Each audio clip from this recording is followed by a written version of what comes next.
new students. I hope you guys are doing good. So today we talk about a block 8 एडवन Morgan Forster के द्वारा लिखित एक passage of India. इसकी हम biography, summary, character, theme and conclusion के देखेंगे और एग्जाम्स में ना आप ये 4-5 पॉइंट्स लिखो, आपको 20 मार्क्स कहीं नहीं गए। एडवर्ड का जन्म हुआ था 1879 में और इनकी डेथ हुई थी 1970 में। ये एक इंग्लिश नॉवलिस्ट थे, एसेइस्ट थे और शॉर्ट स्टोरी के लिए जाने जाते थे। इनका जो इंसाइट एग्जामिन था ना, देखने का जो एक तरीका था, वो क्लास डिवीजन को लेके था, ह्यूमन कनेक्शन को था, ब्रिटिश इम्पीरियलिज्म को था और अर्ली 20th में जो जो चीज़ें ब्रिटिश के टाइम पे हुई थी उसके बारे में इन्होंने अपनी शॉर्ट स्टोरी पे लिखा है। और क्लास डिवीजन चीज़ें बताने की कोशिश की है, ह्यूमन कंडीशंस को बताने की कोशिश की है कि ब्रिटिश इम्पीरियलिज्म में अर्ली 20th सेंचुरी में क्या क्या हुआ था। तो इनकी अर्ली लाइफ और एजुकेशन देख लेते हैं हम लोग।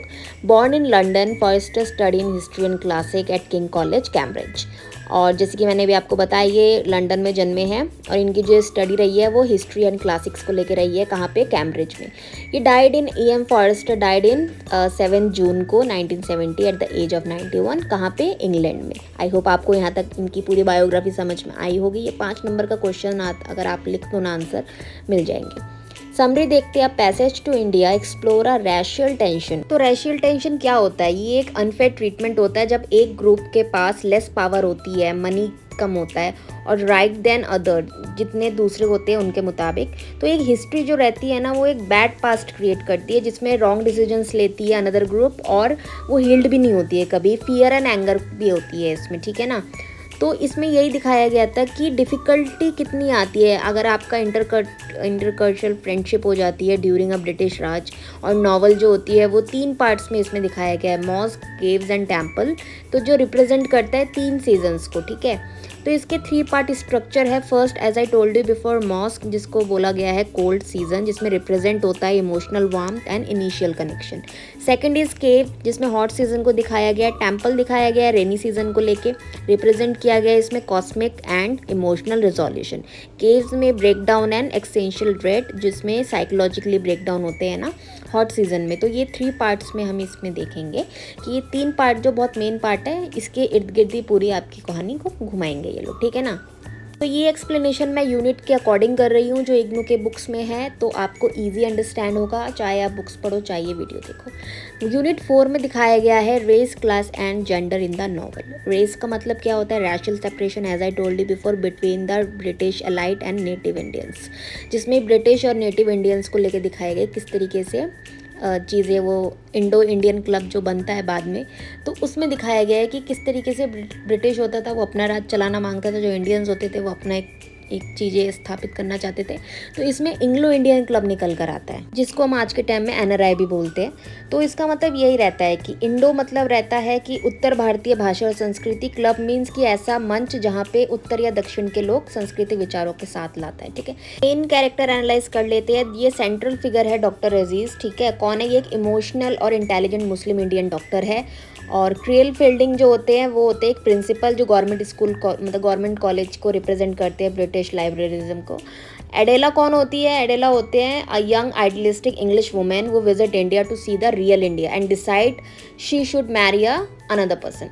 मिसेस मॉरे वो she is a elderly deeply religious mother वो ट्रैवल्ड विद एडेला, ठीक है। सिंपैथिक स्पिरिचुअल सेंसिटिविटी दिखाई गई है इनके कैरेक्टर को लेके, जो कि इनसाइड मतलब केव्स को ट्रिगर करती है स्पिरिचुअल क्राइसिस को लेके। और इनका जो फेथ होता है वो ह्यूमन से ना लूज हो जाता है, कनेक्शन उनका लूज हो जाता है ह्यूमंस को लेके। And she died on a journey back to England. So these are the main characters in this passage of India. Theme देख लेते हैं। इसमें क्वेश्चन फर्स्ट बहुत एग्जाम्स में निकल के आता है, कॉलोनियलिज्म एंड फ्रेंडशिप। तो इसका आंसर देखते हैं हम। तो इसका आंसर मैं आपको हिंदी में समझाती हूँ। ये उपन्यास ना ये दर्शाता है कि कॉलोनिज्म सिस्टम के तहत जो अंग्रेज होते थे ना, वो भारत के लोगों पे सच्ची दोस्ती उनमें असंभव थी, क्योंकि ब्रिटिश राज में एक ढांचा ऐसा तैयार था जहाँ एक पक्ष शक्तिशाली था और दूसरा कमज़ोर। तो दोस्ती तो ना के बराबर होती थी, ठीक है। उसमें इनकी दोस्ती दिखाई है। दोस्ती इस बात का बड़ा इत्मीनान है कि अजीज़ और फील्डिंग की दोस्ती, दोनों के मन में एक दूसरे के लिए सम्मान है, लेकिन राजनीतिक दबाव के चलते ना वो उनकी गलतफहमियां बार बार उनको दूर कर देती है, ठीक है। तो सेकंड क्वेश्चन है कि represent of history and politics, जिसमें फॉस्टर ने 1920 के दशक के भारत के राजनीतिक माहौल को दिखाया है। नेशनलिज्म को दिखाया कि कितना वो बढ़ रहा था, तो अंग्रेजों का जो हौसला था ना वो वैसे कमज़ोर हो रहा था, जिसमें ना डॉक्टर अजीज़ का मुकदमा सिर्फ एक कानूनी मामला नहीं रह जाता है, बल्कि एक राजनीतिक युद्ध बन जाता है, जिसमें अदालती मुकदमा अध्यात्म और राजनीति आता है। ब्रिटिश शासन की नाकामी दिखाया है उपन्यास में कि ब्रिज पार्टी यह साबित कर देती है कि अंग्रेज़ों की भारतीय में जोड़ने की कोशिश कितनी खोखली और दिखावटी थी।